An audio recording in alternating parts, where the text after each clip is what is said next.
Meghan Markle a encouragé son mari, le prince Harry, à se débrouiller seul, selon des comptes déterrés. Le duc et la duchesse de Sussex ont officiellement quitté la famille royale en février de cette année. Le palais de Buckingham a annoncé que le couple avait informé la grand-mère de Harry, la reine, qu'ils ne seraient plus membres actifs du cabinet. Le couple avait déjà déclaré qu'il prendrait du recul en tant que membre de la famille royale alors qu'il cherchait à se tailler un nouveau rôle progressif et à devenir financièrement indépendant de la couronne. Ils ont déménagé en Californie en mars 2020 avec leur premier-né Archie Harrison et élèvent maintenant leur deuxième enfant Lilibet Diana, née le mois dernier. Harry, 36 ans, espérait déjà exercer un nouveau rôle indépendant, mais Meghan, 39 ans, lui a donné l'impulsion dont il avait besoin, selon la rédactrice en chef de Vanity Fair Royal, Katie Nicholl. Harry a voulu se lancer seul et je suis sûre que Meghan a encouragé cela, a-t-elle déclaré dans le documentaire de Channel 5, La famille royale en guerre, qui a été filmé lorsque Meghan était enceinte d'Archie. Je sais aussi qu'ils veulent élever cet enfant loin des projecteurs, a-t-elle ajouté. Madame Nicholl a discuté de la rupture des soi-disant Fab Four, Meghan, Harry, son frère, le prince William et son épouse Kate, la duchesse de Cambridge. Des articles de journaux ont suggéré qu'il y avait un fossé entre Meghan et Kate, ainsi qu'entre Harry et son frère.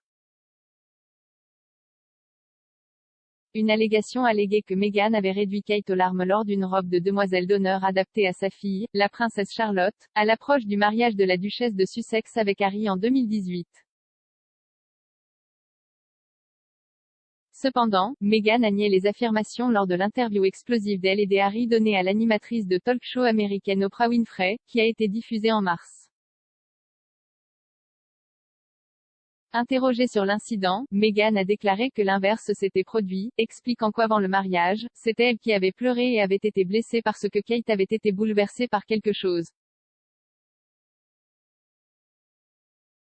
Ce n'étaient pas des duchesses en guerre, c'étaient les Fab Four qui se disputaient de manière absolument spectaculaire en ce qui concerne les journaux, a déclaré Madame Nicholl.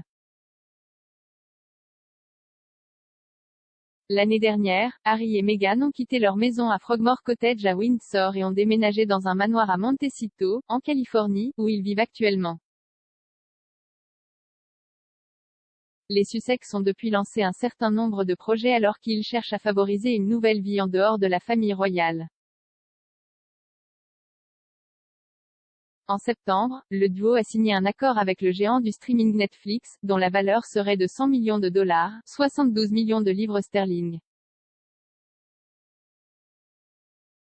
En vertu de l'accord, la société de divertissement du couple Archewell Productions produirait des documentaires et des programmes télévisés. Leur premier projet annoncé pour Netflix était Art of Invictus, une série documentaire retraçant les voyages d'athlètes participant aux Invictus Games, un événement sportif fondé par Harry pour les militaires blessés. Un deuxième projet est également en préparation. Pearl est une série animée qui sera produite par Meghan et David Furnish, le mari d'Elton John. En décembre, Harry et Meghan ont également signé un accord pour un montant non divulgué pour produire et héberger des podcasts pour le service de streaming Spotify. S'adressant à Oprah, Harry a affirmé que les méga-accords signés après que lui et Meghan se soient retirés, car les membres de la famille royale ne faisaient jamais partie du plan. Il a déclaré, nous n'avions pas de plan. Cela a été suggéré par quelqu'un d'autre au point où ma famille m'a littéralement coupé financièrement et j'ai dû me permettre.